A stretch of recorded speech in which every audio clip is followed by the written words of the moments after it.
हमारा कैलाश जो कहीं ना कहीं सनातन का पुंज है और महादेव का निवास स्थान है, वो आज अपने देश में ही नहीं है। जो सनातन का केंद्र है महादेव, तो जो अपना नज़रिया है, मैंने देखा है कि कानून में ही भगवान का वास है। अगर हम सही से पालन करेंगे तो परमात्मा वहाँ दिखता जाएगा। में जातियों का बंटवारा तो कुछ लोग बाद में आके कर दिए हैं। नहीं, धर्म में जाति तो वर्ण व्यवस्था है, तो वर्ण व्यवस्था, तो वर्ण में भी तो एक बंटवारा हो जाएगा। वर्ण में वर्ण व्यवस्था क्यों? वर्ण व्यवस्था वह कर्म के आधार पर की गई थी।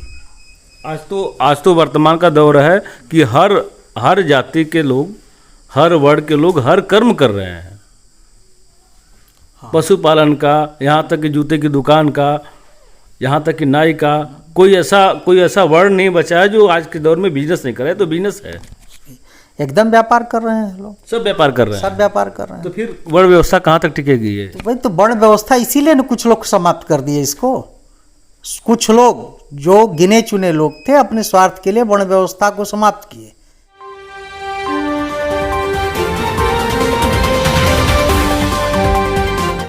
नमस्कार, यूनाइटेड न्यूज़ सर्कल में आपका स्वागत है। मैं सरोजीत, विश्व हिंदू महासंघ के जिला प्रभारी हैं और आपसे जाना रमेश सिंह जी, आपसे जानना चाहेंगे कि वर्तमान में जो मंदिर और मस्जिद का जो मुद्दा चल रहा है, इसको आप किस नज़र से देख रहे हैं? ये तो बड़ी शुभ संकेत है हिंदू समाज के लिए, सनातन धर्म के लिए, कि जो हम लोग लगभग 350 साल पहले खोए थे उसमें प्रमाण मिला है, उसमें हमारा शिवलिंग मिला है। तो हम तो अच्छा महसूस करेंगे। सर्वज्ञाता रहे महादेव, तो उनका हिंदुस्तान में है ही नहीं, उनको कैसे लाया जाएगा? नहीं, उनके लिए तो कॉरिडोर बना रहे हैं लोग वहाँ जाने के लिए, जिस दूसरे देश से हमको वीज़ा और पासपोर्ट ना लेना पड़े। और धर्म के नाम पे राजनीतिक, धर्म के नाम पे राजनीतिक इसलिए टिक रहा है कि बीच में सनातन धर्म के साथ बहुत खिलवाड़ हुआ। उसके बाद उसके बारे में कोई सोचा नहीं, धर्म के बारे में। और धर्म की राजनीति इसलिए भी सफल है कि जो लोकतंत्र व्यवस्था है, लोकतंत्र में कोई दल यह नहीं दिख रहा है कि जो लोकतंत्र की बात करता हो। कोई दल, एक बीजेपी को छोड़कर सब परिवार तंत्र में है, इसलिए बीजेपी की चल रही है। अब यह धर्म की बात नहीं है, धर्म की पार्टी के नाम पर बीजेपी नहीं चल रही है, यह परिवारवाद और लोकतंत्र के रूप में चल रही है। तो यहाँ तो भाई बीजेपी 20 रहेगी, इसलिए कि अन्य सारी पार्टियाँ परिवारवाद के रूप में चल रही हैं। नहीं, ये तो एक आज के दौर में मुश्किल सा लग रहा है, क्योंकि नेता का बेटा ही नेता बनेगा, सांसद का बेटा कहीं ना कहीं विधायक बन जाएगा। देखिए, तो ये सब में है? नहीं, सब में नहीं है। देखिए, सब में नहीं है। 4 पीढ़ी से, एक 70 साल 65 साल में 4 पीढ़ी से लगातार एक परिवार चला आ रहा है। उत्तर प्रदेश में लगातार 30 सालों से एक परिवार चला आ रहा है। वहीं देखिए, जैसे बहन जी आई तो उनको कोई नहीं मिला, उनके पास कोई नहीं है, तो अपने भतीजा को ले आई अपना उत्तराधिकारी बना के। तो कहीं ना कहीं परिवारवाद हावी है। तो परिवारवाद की राजनीति से अब उबन लोगों को होने लगी है। तो परिवारवाद की राजनीति पे जब लोकतंत्र हावी हुआ तो इसको कुछ लोग रंग देने लगे कि यह धार्मिक पार्टी है, धर्म की लड़ाई भड़ा के आगे बढ़ रही है, या धर्म का नारा दे के आगे बढ़े, ऐसा कुछ। हमारे आराध्य हैं भगवान कृष्ण, हमारे आराध्य हैं भगवान परशुराम, हमारे आराध्य हैं। हम जाति से जोड़ के कैसे देख सकते हैं? नहीं, बिल्कुल नहीं जोड़ के देख सकते। ये कुछ लोगों द्वारा एक कुत्सित प्रयास है जो बेहद ही निंदनीय है। और हम लोगों के लिए एक दुख का विषय है कि कुछ लोग एक कुंठा में ग्रसित होकर समाज के महापुरुषों का बंटवारा कर रहे हैं, जातिगत बंटवारा कर रहे हैं। और धर्मगुरुओं में भी देख रहे हैं, जाति के आधार पर धर्मगुरुओं का चयन हो रहा है, जाति के आधार पर भगवान को जोड़कर संबोधन किया जा रहा है। ये बेहद ही गलत है और इन सब चीज़ों का मैं घोर विरोध करता हूँ। अब बेहद निंदनीय है, नहीं होना चाहिए ऐसा। आप क्या कहना चाहेंगे इस संदर्भ में? यह तो कुछ लोगों के द्वारा एक भ्रामक स्थिति पैदा करने के लिए, राजनीतिक विद्वेष के लिए यह जातिगत नारा दिया जा रहा है, जातिगत धर्म देवताओं को बांटा जा रहा है। हमारे जो देवता हैं यह जाति में नहीं बंधे हैं, वो सनातन धर्म के हैं, हमारे सनातन धर्म के हैं, वो किसी जात के नहीं है। जाति के आधार पर ऋषियों को बांट दिए हैं, लोगों को बांट दिए हैं। जैसे अनुसूचित जात के लोग रविदास जी को बांट दिए, जो कि रविदास जी की शिष्य देखा जाए तो नानक देव जी थे, रविदास जी की शिष्या मीराबाई थी। लेकिन उनको कुछ लोग कह दिए कि यह सिर्फ हमारे ऋषि हैं। आज वो सिमट कर रह गए हैं उस जात में। अंबेडकर जी इस भारतीय संविधान के रचयिता थे। इतने बड़े संविधान को देने वाले अंबेडकर जी को कुछ लोग बस अपना मान लिए हैं, अपना देवता मानने की बात आप ही कह रहे हैं। तो इससे उन महापुरुषों को बांट देना यह उचित नहीं है समाज के हित में।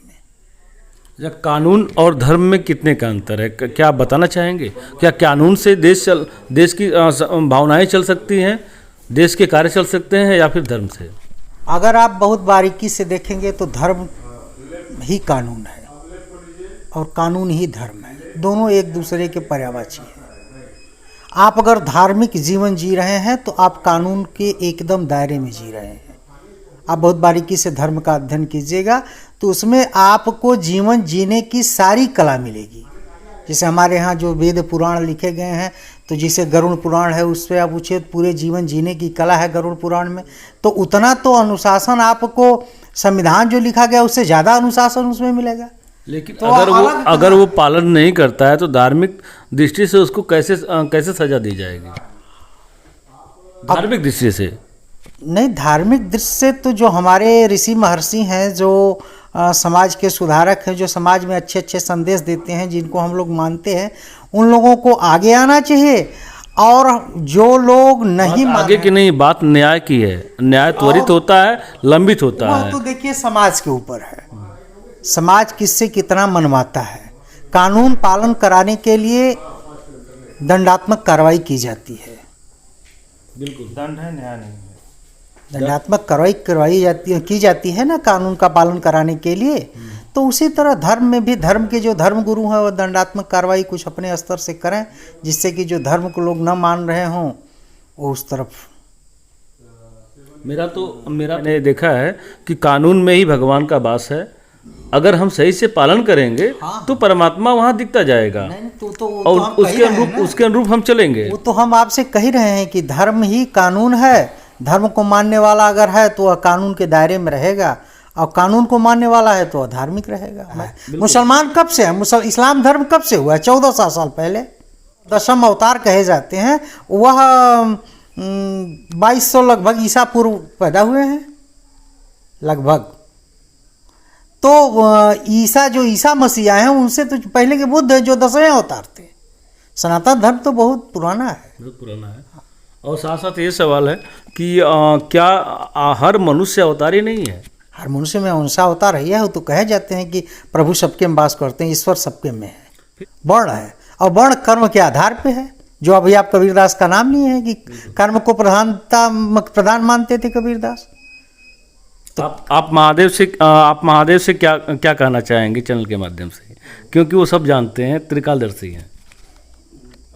महादेव से यही कहेंगे कि सबको सद्बुद्धि दें, और जो यह 1400 साल से लोग आए हुए हैं वो हमारे ही पूर्वज हैं, हमारे ही ब्लड के हैं। डीएनए टेस्ट होगा तो हमारे ही निकलेंगे।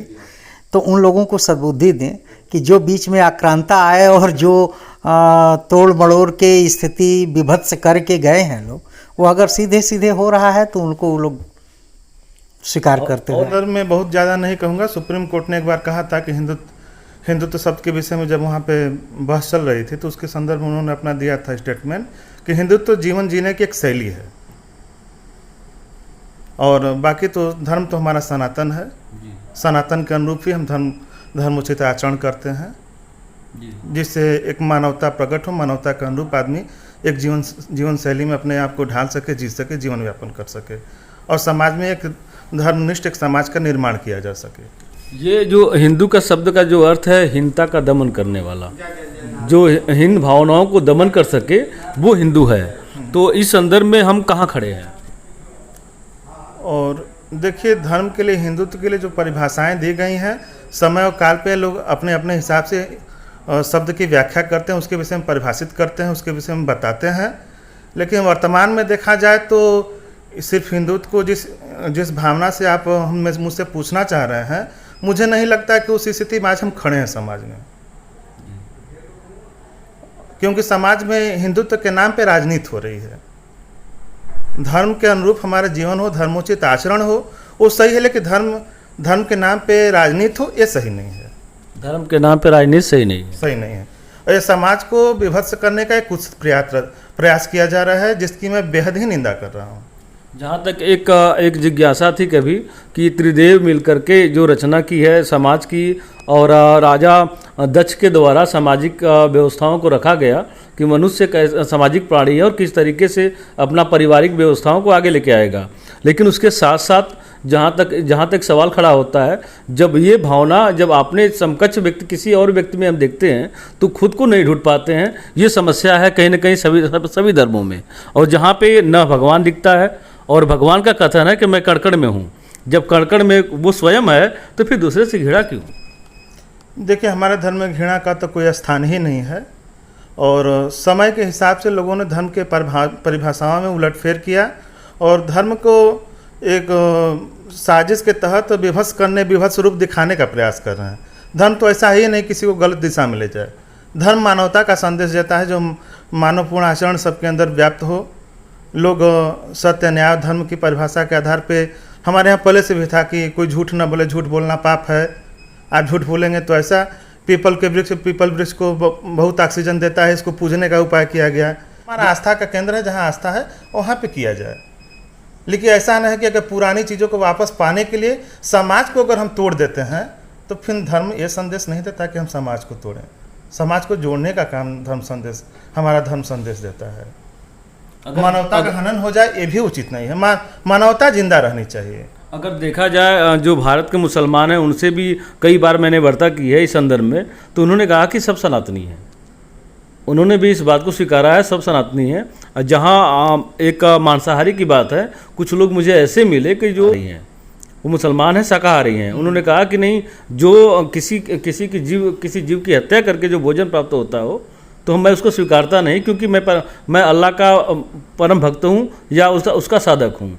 तो इस नज़र से सब में इस तरह की बातें हैं सभी धर्मों में, लेकिन फिर भी हम इतनी उलझे हुए धर्म को लेकर विकास पीछे छूट जा रहा है हमारा। देखिए, जब तक शिक्षा का व्यापक असर नहीं होगा समाज पे, और इस संदर्भ में हम बहुत कुछ आगे नहीं कर पाएंगे। लेकिन जहाँ तक भारतीय मुसलमानों की बात है, वो लोग बोलते ज़रूर ऐसा हैं, लेकिन ऐसा समाज में दिखाई नहीं दे पाता है। उसके पीछे चाहे जो उसके विरोधी हैं उनकी प्रोपेगेंडा राजनीति हो, चाहे वो दिखने न दें, या मुस्लिम समाज से बहुतायत लोग संख्या में ऐसे हैं जो बोलते नहीं हैं। अब बोलते वही लोग हैं जो इसके विरोध में एक प्रोपेगेंडा राजनीति करते हैं, जो हिंदू मुसलमान धर्म अधर्म के नाम पे राजनीति करते हैं। वही लोग बोलते हैं, जैसे एक विभत्स रूप समाज में निकल के सामने आ जाता है। बाकी भारतीय मुसलमानों के विषय में मैं उनसे आग्रह भी करना चाहूँगा कि अगर कुछ अच्छी चीज़ें हैं, कुछ अच्छा हो रहा है समाज में, अगर कुछ संदेश देना है तो आप लोगों को उठ के समाज के सामने आना चाहिए। अगर आपका 10% समुदाय अगर एक गलत रूप दिखाएगा तो पूरे समाज का रूप होगा। 90% समाज अगर सही है, वो समझता है कि नहीं एक गलत चीज़ें हैं, अच्छी चीज़ें हैं, तो उसको सामने आना चाहिए। क्योंकि अगर किसी एक व्यक्ति की गंदगी से पूरे समाज का गलत रूप सामने आ रहा है तो ये उचित नहीं है। तो फिर मेरा ये भी सवाल पैदा हो जाता है आपके विचारों से कि अगर कोई एक व्यक्ति किसी धर्म से जुड़ा हो, अगर उसके गलत कार्य से पूरे कौम पर अगर बात आ जाती हो, ये तो ला का ही ये देश है, ला के अनुसार चलता है, तो सारे लोगों से कैसे जोड़ के देखा जा सकता है? जी, सारे लोगों से तो जोड़ कर नहीं देखा जा सकता है, लेकिन किसी एक व्यक्ति के गलत आचरण से अगर पूरे समाज को या उस धर्म विशेष के लोगों के ऊपर टीका टिप्पणी या गलत मैसेज जा रहा है, तो समाज के धर्म गुरुओं की जिम्मेदारी बनती है कि वो आगे आएँ और उसका खंडन करें। और समाज के जो भी प्रबुद्ध वर्ग हैं, जो भी अच्छे लोग हैं, जो समाज की मुख्य धारा में जुड़ के समाज का एक फेस चेहरा है, उनको आगे आके उसका खंडन करना चाहिए, उसका विरोध करना चाहिए। मैंने कई बार ऐसा देखा है कि बहुत ऐसी घटनाएं घटी जो मुस्लिम समुदाय का जो फोकस चेहरा है वो कभी बाहर निकल कर कुछ बोलता नहीं है। उसके धर्म की बात आती है तो वो निकल के बाहर बोल देता है, लेकिन जब उसके धर्म के अतिरिक्त अगर कोई उसके धर्म के लोग कुछ गलत आचरण करते हैं तो उसमें मुस्लिम समाज का प्रबुद्ध वर्ग जो निकल के विरोध नहीं करता है, इस एक पीड़ादायक स्थिति बन जाती है। इससे समाज में गलत मैसेज जाता है। ये जहाँ तक मेरा एक और सर्वे था कि जब चुनाव चल रहे थे तो कई क्षत्रिय बंधु से, कई यादव बंधु से, कई चौहान बंधु से और कई ब्राह्मण बंधु से मैंने जब बात की तो वर्तमान के दौर में उन्होंने कहा था अगर जय श्री राम कोई कहता है तो लोग कहते हैं क्षत्रिय जा रहा है, जय श्री कृष्ण कहता है तो लोग कहते हैं यादव जा रहा होगा, जय परशुराम कहता है तो तब ब्राह्मण जा रहा होगा।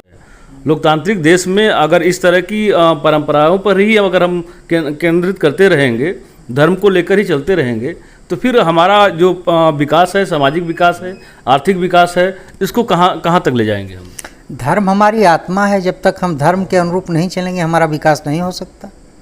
आप कहीं भी उठा के देख लीजिए, धार्मिक नगरी जहाँ है, जहाँ महत्वपूर्ण धार्मिक केंद्र हैं, वहाँ का विकास उठा के देख लिए, चाहे तिरुपति बालाजी हों, ऐसे जगहों पे आप जाके देखिए वहाँ कितना विकास हुआ है, वहाँ के लोगों को कितना रोजगार मिला है।